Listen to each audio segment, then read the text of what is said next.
Gold खरीदना safe है, लेकिन टैक्स रूल आपको शॉक दे सकता है। तो दोस्तों आज मैं बताने वाला हूँ गोल्ड ईटीएफ और गोल्ड म्यूचुअल फंड पर लगने वाले नए टैक्स रूल का सच। तो शुरुआत करते हैं गोल्ड ईटीएफ से।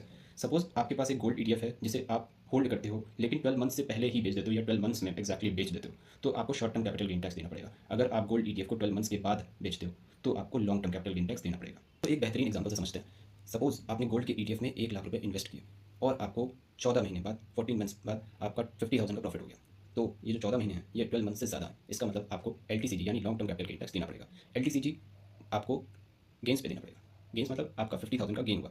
आपने इन्वेस्ट किए थे 1 लाख रुपए, आपके हो गए 1,50,000 रुपये, जैसे आपने 14 मंथ्स के बाद विड्रॉ कर लिया, तो आपका प्रॉफिट हो गया 50,000 का। तो 50,000 पे आपको 12.5% जो कि एलटीसीजी है इस समय, 12.5% आपको प्रॉफिट पे टैक्स देना पड़ेगा। तो 50,000 का अगर आप 12.5% करेंगे तो आपका आएगा 6,250 रुपये।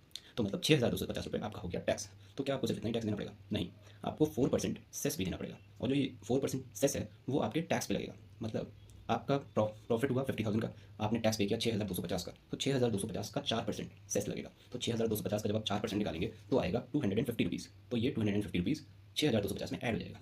तो आपका टोटल टैक्स हो जाएगा 6,500 रुपये। इसका मतलब एक बार फिर से एक्सप्लेन करता हूँ। इसका मतलब अगर आपको 50,000 का प्रॉफिट होता है तो आपको 6,500 रुपये का टैक्स देना पड़ेगा अगर आप अपनी मनी विड्रॉ करते हैं आफ्टर 12 मंथ्स। तो I hope this is clear. तो दोस्तों अब आपका सवाल होगा, अगर मैं अपने पैसे को पहले ही निकाल लूँ, 12 मंथ से पहले निकाल लूँ, तो मुझे कैसे टैक्स देना पड़ेगा? सपोज आपका 50,000 का ही प्रॉफिट होता है, लेकिन 12 मंथ से पहले आपने विड्रॉ कर लिया अपना अमाउंट, तो आपको जो भी प्रॉफिट होगा वो आपकी एनुअल इनकम में ऐड हो जाएगा और आप जिस भी इनकम टैक्स स्लैब में आते हो उसके अकॉर्डिंग आपको टैक्स देना पड़ेगा। सिंपल है। दोस्तों अब बात करते हैं गोल्ड म्यूचुअल फंड की। गोल्ड म्यूचुअल फंड का केस थोड़ा सा अलग है। अगर आप किसी गोल्ड म्यूचुअल फंड को बाय करते हो और 24 मंथ्स यानी 2 साल उसको होल्ड करते हो या 2 साल से कम होल्ड करते हो, तो आपको short term capital gain tax देना पड़ेगा। और 2 साल से ज़्यादा होल्ड करते हो तब आप एलटीसीजी के लिए एलिजिबल होगे। मतलब ईटीएफ के केस में 12 मंथ्स के से ज़्यादा अगर आप होल्ड करोगे तो आपको एलटीसीजी देना पड़ेगा, लेकिन म्यूचुअल फंड के केस में आपको 24 मंथ से ज़्यादा अगर आप होल्ड करोगे तब आपको एलटीसीजी देना पड़ेगा। 24 मंथ से कम होल्ड करने पर आपको एसटीसीजी यानी short term capital gain tax देना पड़ेगा।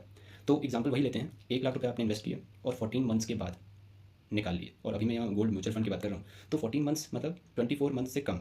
इसका मतलब आपको यहाँ short term capital gain tax देना पड़ेगा। तो अब वो कैसे अप्लाई होगा? सपोज आपका गोल्ड के म्यूचुअल फंड में प्रॉफिट होता है 50,000 का, तो ये जो 50,000 प्रॉफिट है वो आपकी एनुअल इनकम में ऐड हो जाएगा। मतलब अगर आपकी एनुअल इनकम 6 लाख रुपये पर ईयर है तो 50,000 रुपये ऐड हो जाएगा, मतलब 6,50,000 रुपये आपकी एनुअल इनकम हो जाएगी। और टैक्स स्लैब जिस भी टैक्स स्लैब में आप होंगे उसके हिसाब से टैक्स लगेगा। आपको तो पता ही है कि 7 लाख तक हमें टैक्स रिबेट मिल जाती है, तो आप आईटीआर फाइल करके वो टैक्स आपका वापस आ जाएगा। अगर आपकी इनकम 4 लाख से कम है तो आपको कोई भी टैक्स नहीं देना है। फॉर एग्जाम्पल अगर आपकी इनकम 3,40,000 है और 50,000 आपका ये प्रॉफिट हो गया तो 3,90,000 हो जाएगा, तो यहाँ पे आपको कोई टैक्स ही नहीं देना पड़ेगा। इसका मतलब अगर आपकी इनकम विद प्रॉफिट 4 लाख से कम हो जाती है तो आपको कोई टैक्स नहीं देना पड़ेगा गोल्ड म्यूचुअल फंड के केस में। तो आई होप आपको ये दोनों चीज़ें समझ में आ गई होंगी कि टैक्स कैसे अप्लाई होता है गोल्ड म्यूचुअल फंड में और टैक्स कैसे अप्लाई होता है गोल्ड के ईटीएफ में।